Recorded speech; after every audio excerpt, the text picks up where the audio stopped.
your comment was perfect because it also leads us into our next section, which is something that you asked me to throw in this, and I thought it was really genius. So I'm going to let you. I wouldn't go that far. I'm going to let you take the floor on this one and kind of say why you thought this was so important and explain it to us. So circularity is the idea that when you're coming up with the beginning of your story, you want to think about the end of it. And this is important because you want your story to be brought full circle once you get to the end of it. It's kind of like if you ever see like before and after shots of people and you see them like, okay, how were they at the start versus how were they at the beginning? Maybe if it was like a weight loss challenge, you'd be like, oh, wow, that person changed. And the same goes for when you have any type of story. You want to establish the character in that opening chapter, portray them as somebody who maybe they're flawed, maybe they're miserable, whatever the situation is.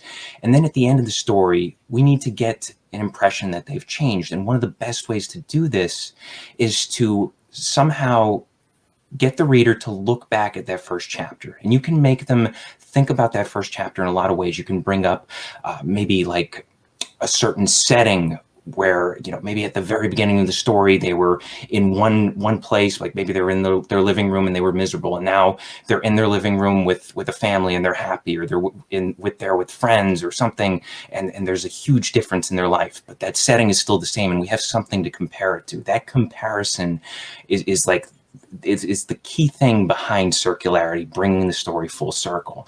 And in a lot of stories, oftentimes you will have maybe a line that's repeated at the very beginning of the story. You might have like the opening line might, you know, it might mean one particular thing. It might mean doom for a character. And then at the end of the story, you'll see that line repeated, but it has a positive spin on it. And the important thing is you want your characters, or you want this idea of circularity to signal that your characters have changed. Absolutely. And as a reader, something that really will just drive me bonkers is when I feel like something is set up in the first page or the first chapter and is never tied in later. It never comes up again. They used it as a hook, but it was sort of a false hook. It gave me a false idea of where the story was headed. There's one book I can think of in particular. It was a fantasy book that I read, a very popular fantasy book. And the author talked about this creature, this fantasy creature in the forest. And I was like, oh, these people are really important, these characters. I just know they're going to come up later. And they were never a part of this story. And it's an epic series. It's not like a trilogy. It's got like 10, maybe more stories in this story. And those characters never came up again. And it bothered me.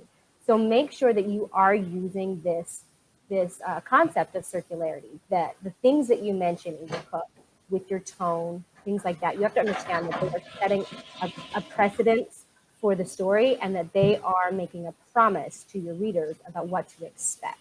So make sure you make a promise that you intend to keep, or you intend to hint later that you're going to break. Either way, you need to be intentional about what you put in there. And there's a famous saying that goes along with this. If in Act 1 you have a pistol hanging on the wall, then it must fire in the last act. Isn't this the perfect example of circularity? Definitely. Yeah, absolutely.